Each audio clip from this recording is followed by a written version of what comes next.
Hello students, today we will practice the numerical questions of realization expenses from dissolution chapter.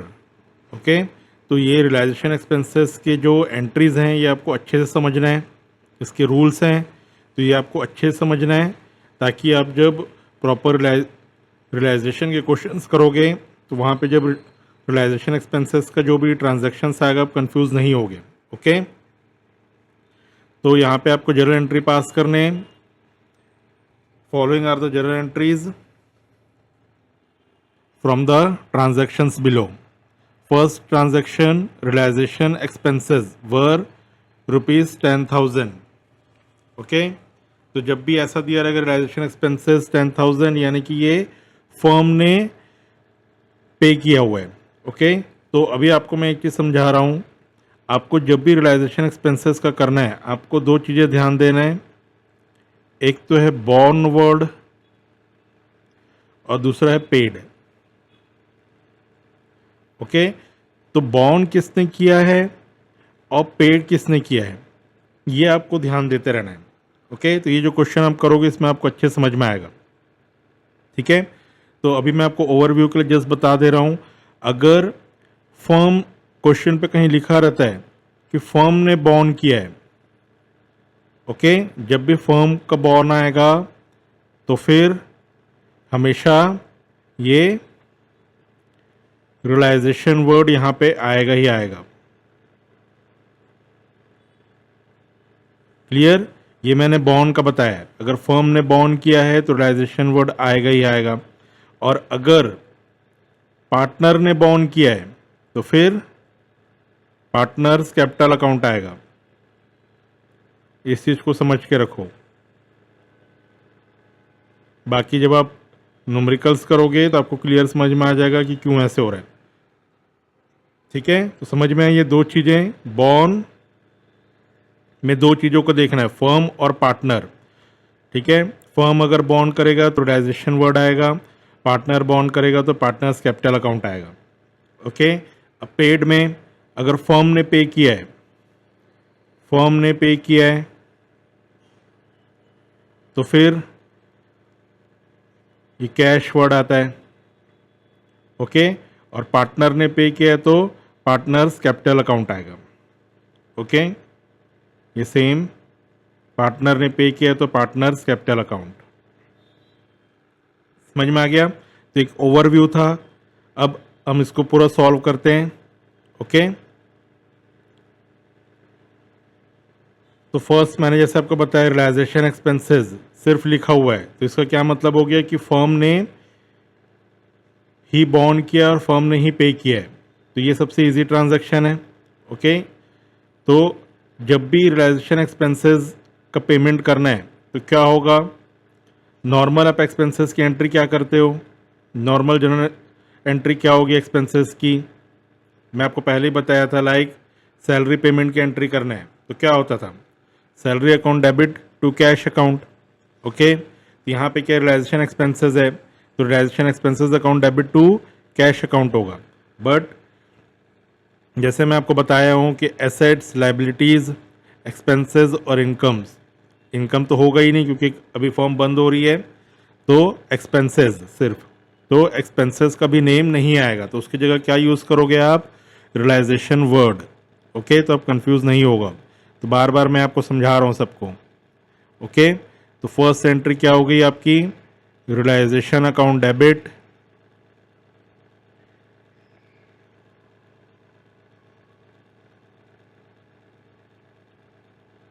To cash. Okay, ये कौन सा entry था, यहाँ पे firm ने ही बॉन्ड के फर्म ने ही पे किया है. Okay, amount 10,000. ठीक है, तो ये सबसे इजी ट्रांजैक्शन है, इसमें कोई कंफ्यूजन नहीं है. Clear? Now second entry, realisation expenses of 5,000 were paid by Tarun a partner. Okay, यहाँ पे बॉन्ड का कोई इन्फॉर्मेशन नहीं है तो ये फर्म ने ही बॉन्ड किया है, ये एज्यूम्ड है. तो क्या होगा, जस्ट आपको कैश की जगह partners capital account word use करना है. Okay, to partners capital account, to Tarun's capital account.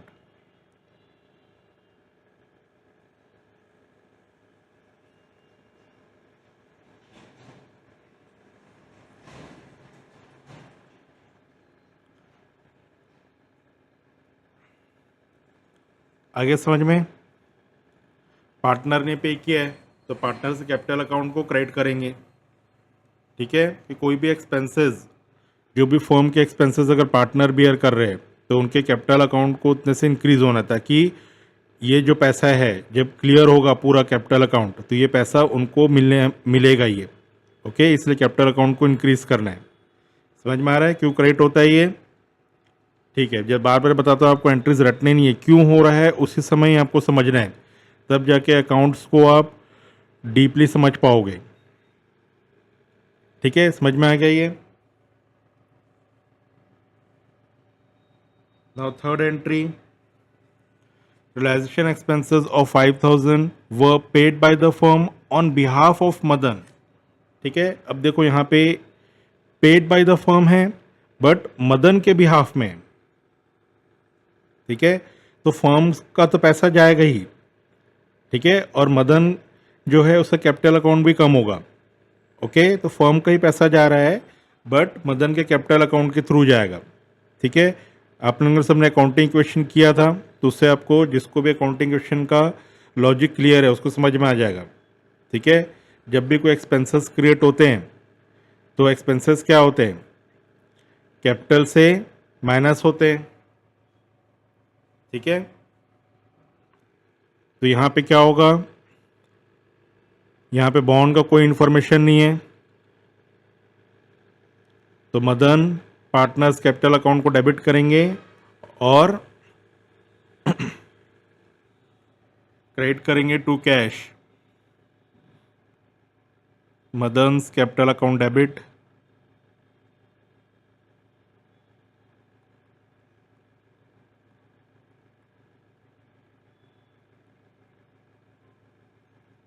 To cash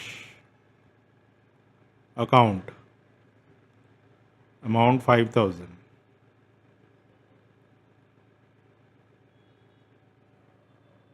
ठीक है, समझ में आया ये?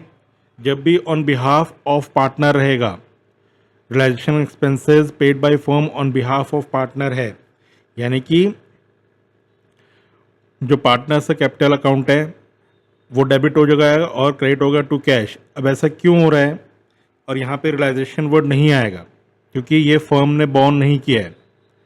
ठीक है, फर्म ने बॉर्न नहीं किया है तो रियलाइजेशन वर्ड नहीं आ रहा है। तो ये क्या हुआ, एक नॉर्मल एक्सपेंसेस है जो फर्म पे कर रही है और वो पे कौन कर रहा है, डायरेक्टली पार्टनर्स पे कर रहे हैं। तो जब भी ऐसा कुछ होगा तो क्या होगा, पार्टनर से कैपिटल अकाउंट कम हो जाएगा और कैश भी कम हो जा रहा है। ओके, तो ये इसलिए मैंने अकाउंटिंग क्वेश्चन का आपको एग्जांपल दिया। ठीक है, तो पार्टनर्स कैपिटल अकाउंट कम हो गया और कैश भी कम हो गया।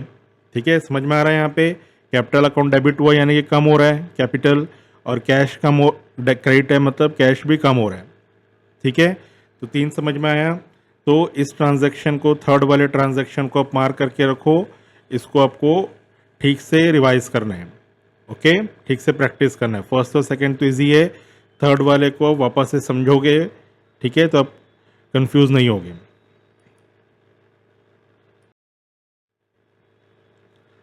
Now fourth,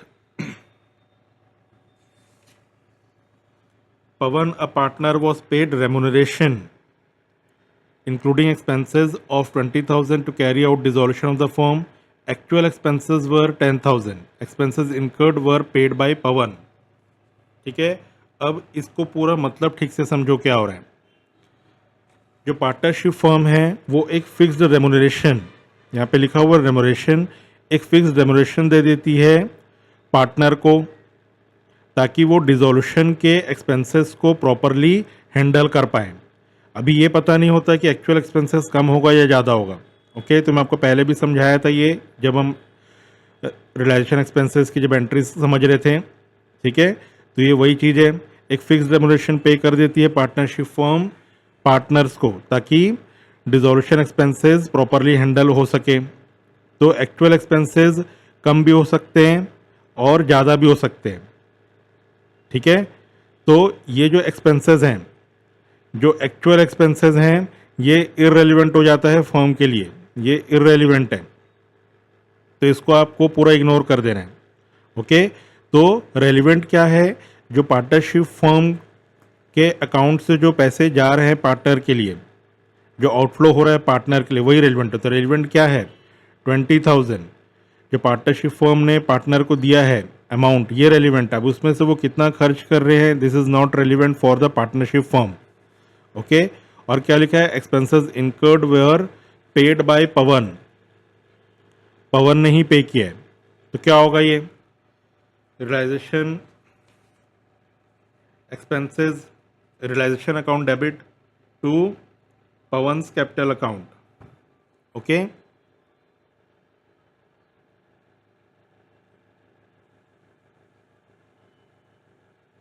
realisation account debit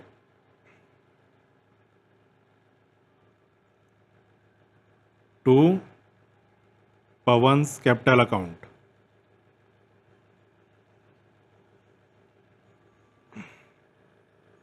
and amount is 20,000।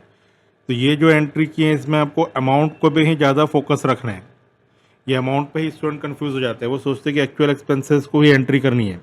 तो एक्चुअल इज इररेलेवेंट। तो क्यों इररेलेवेंट है, मैंने आपको बता दिया। अब यहाँ पे रियलाइजेशन क्यों आया, ये मैं आपको बता रहा हूँ, क्योंकि जैसे मैं आपको बताया था शुरू में, बॉन्ड को ध्यान देना है। तो अगर फर्म का बॉन्ड है, फर्म ने बॉन्ड किया है, तो फिर रियलाइजेशन आएगा। तो देखो यहाँ पे एक्चुअल में फर्म ही बॉन्ड कर रही है ना, क्योंकि फर्म ही जो है पूरा पैसा दे रही है। 20,000 उसने पार्टनर को दिया और पार्टनर जो है उस चीज़ को यूज़ कर रहे हैं फॉर डिजोल्यूशन एक्सपेंसेस। तो एक्चुअल में ये किसका है, कौन बॉन्ड कर रहा है इसे, इसे फर्म ही बॉन्ड कर रही है, इसलिए यहाँ पे रियलाइजेशन आया। ठीक है, समझ में आ गया। Now fifth,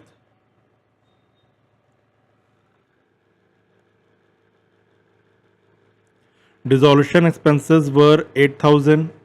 Out of the said expenses, 3,000 were to be borne by the firm and balanced by Ravi. Okay, a partner. 8,000 were paid by the firm. अब देखो ये जो क्वेश्चन है, इस क्वेश्चन में ये पूरा मिक्स है। मिक्स कैसा है, इसमें पार्टनर के बिहाफ में भी पे हो रहा है, ओके, और फर्म भी बॉन्ड कर रही है। तो देखो यहाँ पे डिजोल्यूशन एक्सपेंसेस तो 8,000 है, यहाँ तक तो सबको समझ में आ गया। अब क्या बोल रहा है, इस 8,000 में जो 3,000 है ये बॉन्ड बाय द फर्म है, एंड बैलेंस, यहाँ पे एक वर्ड जो है कंफ्यूज कर रहा है, तो मैं यहाँ पे लिख देता हूँ, एंड बैलेंस बॉन्ड बाय रवि। अब कंफ्यूज नहीं होगा किसी को, बैलेंस बॉन्ड बाय रवि। तो बैलेंस कितना है, 5,000, और फर्म ने ही पूरा 8,000 को पूरा अमाउंट फर्म से गया है। फर्म का जो है आउटफ्लो पूरा फर्म के उससे गया है। ठीक है, ₹8,000 are paid by the firm. अब इसकी एंट्री को समझते हैं, ये बहुत इंपॉर्टेंट है, इसको ध्यान से समझो। इसकी मैं आपको 2 एंट्री करके बता रहा हूँ ताकि आपको इजीली समझ में आए। एक तो फर्स्ट पार्ट है जो 3,000 वर टू बी बॉन्ड बाय द फर्म है, इसकी हम एंट्री कर लेते हैं। ठीक है, तो 3,000 वर टू बी बॉन्ड by the firm and paid by the firm. तो क्या होता है इसकी entry, realisation account debit to cash account. मैं अलग अलग एंट्री करूंगा तो आपको फट से समझ में आ जाएगा, बाद में आप इसको कंबाइन एंट्री कर सकते हो। टू कैश अकाउंट किसका है, 3,000 का। समझ में आया क्या किया मैंने, ये फर्स्ट पार्ट का मैंने एंट्री किया है। ये देखो, जो out of the said expenses 3,000, ये वाली एंट्री किया मैंने, 3,000 वर टू बी बॉन्ड बाय द फर्म, यहाँ तक का मैंने अभी एंट्री कर दिया है। ओके, और यहाँ पे पता ही है पेड बाय द फर्म ही है। ठीक है, तो 3,000 bond by the firm and paid by the firm, तो इसकी एंट्री हो गई 3,000 की। अब बचा हुआ जो 5,000 है, ये क्या बोल रहा है, bond by the partner, okay, and paid by the firm, यानी कि फर्म जो है पार्टनर के बिहाफ में पे किया है। ओके, समझ में आया, फर्म ने पार्टनर के बिहाफ में पे किया है। तो क्या एंट्री होती है पार्टनर के बिहाफ में जब पे होता है? तो पार्टनर्स कैपिटल अकाउंट। तो यहाँ पे कौन है? रवि। तो रवि's कैपिटल अकाउंट डेबिट।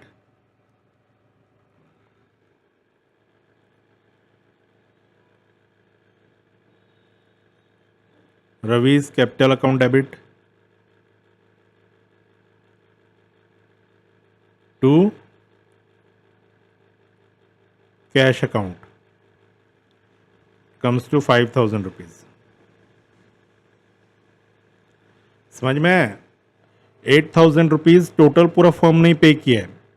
तो पहला तो खुद ही ने पे कर दिया फर्म ने, दूसरा पार्टनर के बिहाफ में फर्म ने पे किया है। इसका ये मतलब निकल के आता है। ठीक है, तो इसलिए ये दो एंट्री हुए।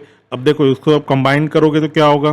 कैश तो कॉमन है, तो रियलाइजेशन अकाउंट डेबिट हो जाएगा, रवि's कैपिटल अकाउंट डेबिट हो जाएगा और टू कैश हो जाएगा।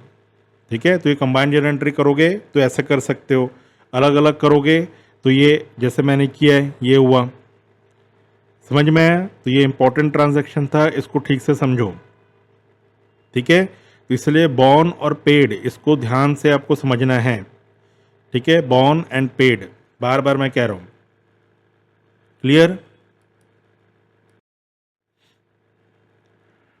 Now sixth entry, realization expenses of 5,000 were to be borne and paid by Karan, a partner. Okay, अब जब पार्टनर ही बॉर्न करता है और पार्टनर ही पे करता है तो क्या होता है? ये इसकी एंट्री नहीं होगी। क्यों? Because this is personal transaction हो जाता है ये। This is personal transaction. Okay, और हम फर्म का ट्रांजैक्शन कर रहे हैं तो फर्म के अकाउंट से जा रहा है और जा रहा होगा तभी हम एंट्री करेंगे। तो ये पार्टनर ही बॉन्ड कर और पार्टनर ही पे कर रहा है तो इसकी एंट्री नहीं होगी। ओके, तो 6 की no journal entry. No 7th, Manoj a partner is to carry out dissolution of the firm at an agreed remuneration of 10,000। Okay, अब मनोज एक पार्टनर है, उसको पूरा डिसोल्यूशन का काम करना है और रेमुनरेशन उसका रहेगा 10,000। तो ये क्या होगा? ये सिंपल है, रेमुनरेशन जो मिल रहा है उसको डिसोल्यूशन का एक्सपेंसेस के लिए ही मिल रहे हैं। ओके, तो क्या होगा? Simple, realisation account debit to partners capital account. ठीक है, to Manoj capital account.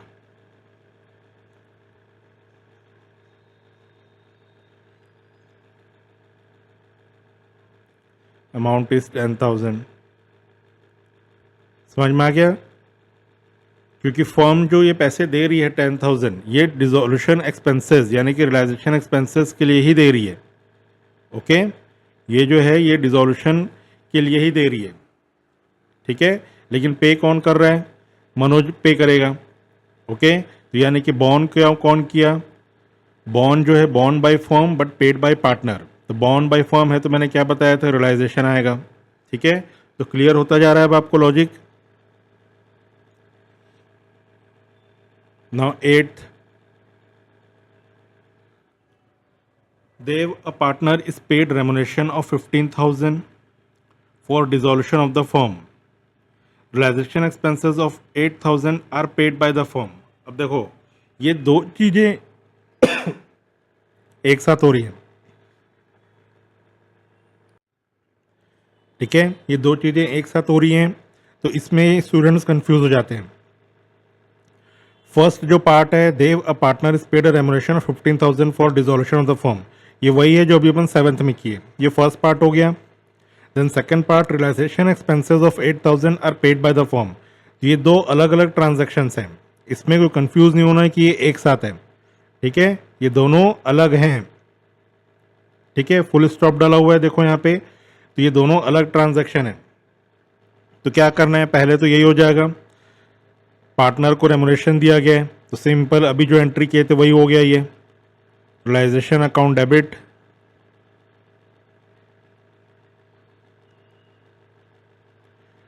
To Dev's capital account.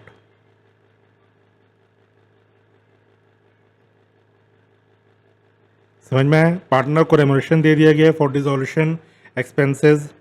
Okay, तो बॉन्ड by firm and paid by partner है, तो अमाउंट 15,000।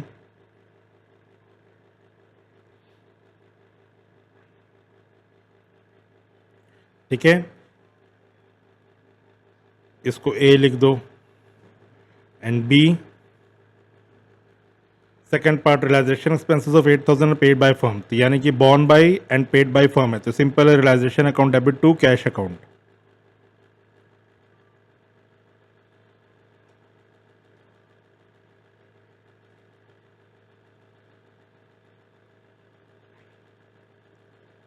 And amount is 8,000। तो इसमें कोई कंफ्यूज नहीं होना है कि 15,000 में से कुछ गया है या आया है। ठीक है, ये दो अलग अलग ट्रांजैक्शंस हैं, तो इसको ऐसे आप अलग अलग करके लिखना है आपको। ठीक, समझ में आ गया? तो ये सब एंट्रीज को आपको अच्छे से प्रैक्टिस करनी है, बार बार समझो, एक बार लॉजिक दिमाग में बैठ गया आपके लिए ईजी हो जाएगा। Now realisation expenses of 5,000 were to be borne by Pavit, a partner. However, it was paid by Hitesh, another partner. It was to be recorded in the books. Okay, तो ये भी क्या हो रहा है, realisation expenses born bye Pavit है, तो जब भी बॉर्न बाय पार्टनर होता है तो पार्टनर्स कैपिटल अकाउंट आएगा, तो पवित कैपिटल अकाउंट तो डेबिट होगा। ठीक है, however it was paid by Hitesh another partner, तो एक्चुअल में पवित को पे करना था, बॉर्न किया है, बट पे किसने किया, हितेश ने। ओके, तो इसलिए मैंने आपको बोलता हूँ कि हमेशा बॉर्न और पे को हमेशा ध्यान देना है। तो जो भी बॉर्न करेगा उसका डेबिट होगा, ठीक है, और जो पे करेगा वो क्रेडिट होगा, इस चीज़ को आपको ध्यान देना है। बॉर्न यहाँ पे मैं लिख भी देता हूँ आपको, सारे मैं लॉजिक बता रहा हूँ, बॉर्न और पेड। बॉर्न जो है लॉजिक आपको लगाना है डेबिट के लिए, और पेड लॉजिक लगाना है क्रेडिट के लिए। ठीक है, तो बॉन्ड कौन कर रहा है वो आप देखोगे, जैसे मैंने बताया फर्म बॉन्ड करता है तो रियलाइजेशन आता है, डेबिट होगा। पार्टनर बॉन्ड कर रहा है तो पार्टनर्स कैपिटल अकाउंट डेबिट होगा। समझ में आ गया? बॉन्ड को ध्यान दिया आपने। सेम ऐसी पेड, फर्म पे कर रही है तो कैश क्रेडिट होगा, पार्टनर्स पे कर रहे हैं तो फिर पार्टनर्स कैपिटल अकाउंट क्रेडिट होगा। ठीक है, समझ में आ गया? अब 9th में क्या हुआ, एक पार्टनर ने बॉन्ड किया, ठीक है, पवित ने बॉन्ड किया और हितेश ने पे किया, तो समझ में आ गया ये बॉन्ड और पेड का लॉजिक। ठीक है, अब आपसे कोई मिस्टेक नहीं होना चाहिए। 9th की एंट्री क्या हो जाएगी, Pavit capital account debit,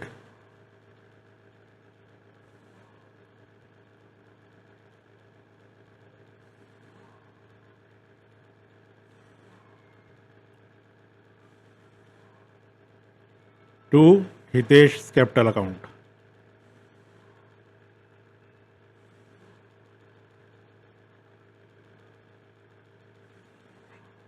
amount is 5,000।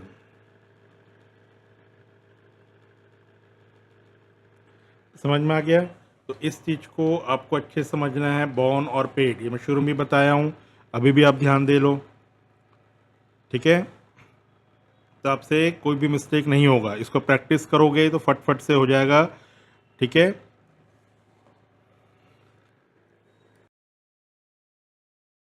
Okay, तो समझ में आया रियलाइजेशन एक्सपेंसेस। तो अभी और कुछ ट्रांजैक्शंस करेंगे तो पूरे आपको कॉन्सेप्ट क्लियर हो जाएगा। ओके, तो first transaction, P, a partner was appointed to look after the process of dissolution, for which he was allowed a remuneration of 7,000। Okay, तो ये रेमुनरेशन कौन दे रहा है, फॉर्म दे रहा है पार्टनर को। P agreed to bear the dissolution expenses. Actual dissolution expenses 4,000 were paid by P। Okay, तो अब इसको देखो, चीज़ों को ध्यान से समझो, कैसे सिली मिस्टेक करते हो आप लोग, इसलिए ध्यान से समझो। तो ये फर्स्ट पार्ट है, इस फर्स्ट पार्ट में क्या हो रहा है, पी पार्टनर को रेमुनरेशन दिया जा रहा है फर्म के थ्रू, तो फर्म के वॉलेट से अमाउंट जा रहा है, तो इसकी एंट्री होगी। ओके, देन नेक्स्ट पार्ट क्या है, P agreed to bear the dissolution expenses, bear, bear मतलब बॉर्न है ये। Okay, and actual dissolution expenses 4,000 were paid by P, तो borne and paid by partner है, बाय पार्टनर। तो क्या होता है, जब भी borne and paid by partner तो उसकी एंट्री नहीं होती, ठीक है, तो आपको सिर्फ फर्स्ट पार्ट की एंट्री करनी है। तो फर्स्ट पार्ट की एंट्री क्या है? Realisation account debit to partner को पैसा मिला हुआ है, तो realisation account debit to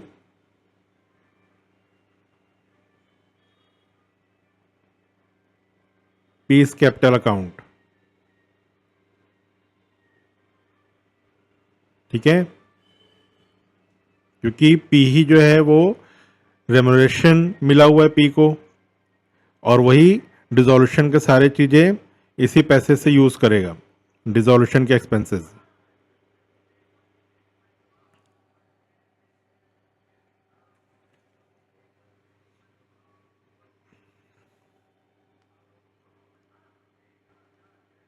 okay, समझ में आ गया? तो इसलिए बॉर्न एंड पेड इसको हमेशा ध्यान देते रहना है। Now second entry, and a partner was appointed to look after the process of dissolution for which he was allowed a remuneration of 9,000। Okay, तो फिर से ये फर्स्ट पार्ट हो गया। And agreed to bear the dissolution expenses, actual dissolution expenses 4,000 were paid by the firm. अब यहाँ पे क्या फर्क है? पेड बाय द फर्म है, बट एन ने एग्रीड किया है बियर करने का, तो ये क्या हुआ? बॉर्न बाय पार्टनर है। Okay, born bye partner and paid by firm है, यानी कि क्या होगा? ये फर्म ने पार्टनर्स के बिहाफ में पे किया है, ये बिहाफ वाला पार्ट है। Okay, firm paid on partners behalf, firm paid on partners behalf. कौन सा? सेकंड पार्ट जो है, समझ में आ गया? तो फर्स्ट पार्ट तो क्या होगा? सेम यही, रियलाइजेशन अकाउंट डेबिट, जो रेमुनरेशन पे हुआ है उसकी एंट्री होगी, इसलिए मैंने उसको पार्ट पार्ट में डिवाइड कर दिया है। To A's capital account,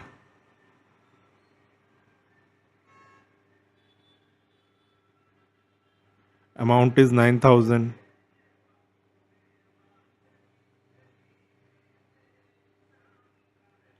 okay, तो ये 2A है। Now B, firm paid on partners behalf, इसकी एंट्री क्या होती है? पार्टनर के कैपिटल अकाउंट को डेबिट करते हैं, ठीक है, और पेमेंट के लिए कैश को क्रेडिट करते हैं। Okay, so एंस capital account debit.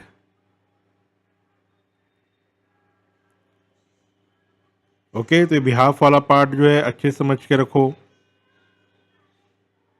एंस capital account debit to cash account, amount is 4,000।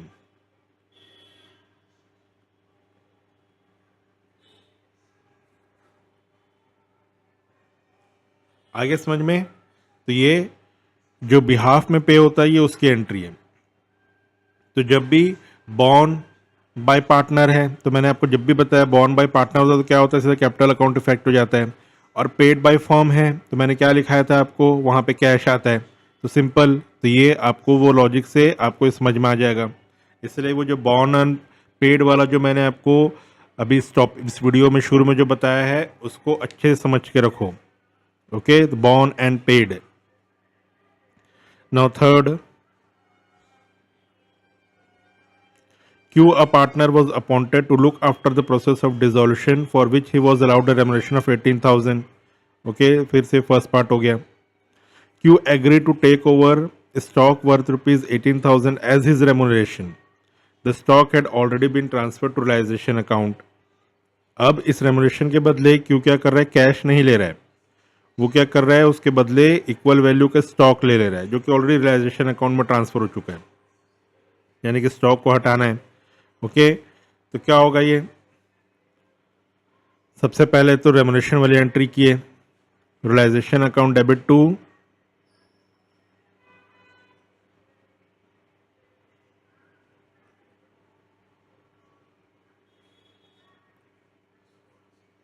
Cues capital account.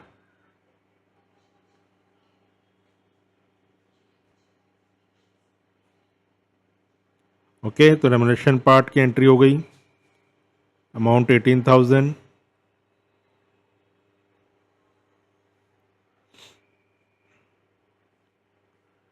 No second part, stock taken over का। स्टॉक टेकन ओवर की एंट्री पता है आपको, जब भी पार्टनर स्टॉक ले लेता है तो उसका कैपिटल अकाउंट डेबिट हो जाता है, U's capital account debit to realisation account.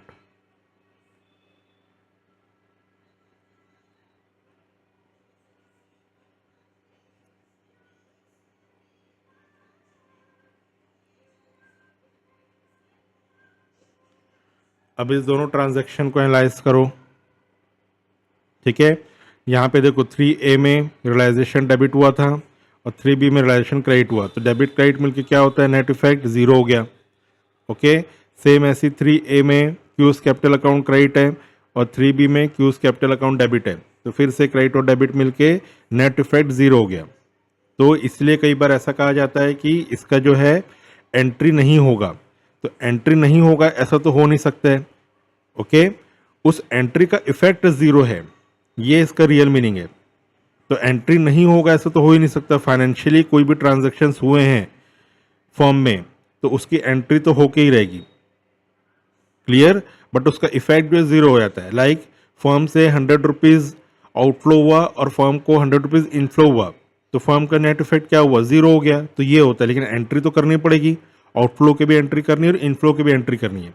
Okay, तो जब भी ऐसे क्वेश्चंस हैं तो आपको एंट्री करना ही करना है, ठीक है। एंट्री नील बोल के आपको नहीं छोड़ देना है, तो एंट्री करोगे इफेक्ट भले ही इसका नील रहे। ओके, फर्म में जो उसका नेट इफेक्ट है वो नील है, ठीक है। तो समझ में आ गया ये पूरा। तो इसलिए बॉर्न एंड पेड इसको अच्छे से समझो। रेमुनरेशन का भी लॉजिक समझ में आ गया आपको, यहाँ पे पूरा रेमुनरेशन वाला है, तो इसलिए मैं फिर से बता दे रहा हूँ रेमुनरेशन का क्या मतलब हो रहा है। पार्टनरशिप फर्म ने एक fixed amount as a remuneration, remuneration mean salary होती है, तो एज अ फिक्स्ड अमाउंट एक पार्टनर को दे रहे हैं ताकि वो डिसोल्यूशन एक्सपेंसेस को प्रॉपरली मैट कर पाए। ओके, अब एक्चुअल एक्सपेंसेस जो है वो कम हो सकता है, ज़्यादा हो सकता है। ओके, तो रेमुनरेशन तो दे ही दे रहे हैं, तो रेमुनरेशन की एंट्री तो करनी ही करनी है। उसके बाद जो भी हो रहा है वो सेकंड पार्ट में एंट्री करो। ओके, तो ये चीज़ आपको ध्यान देना है, क्लियर, समझ में आया। तो बॉर्न एंड पेड इसको बार बार अच्छे से प्रैक्टिस करो, एक बार आपके माइंड में क्लियर हो गया, अब भूलोगे नहीं, अच्छे से ट्रांजैक्शन की एंट्री कर पाओगे। ओके, इजी है, अच्छे से समझो और आराम से धीरे से समझो ताकि मिस्टेक ना हो। ओके।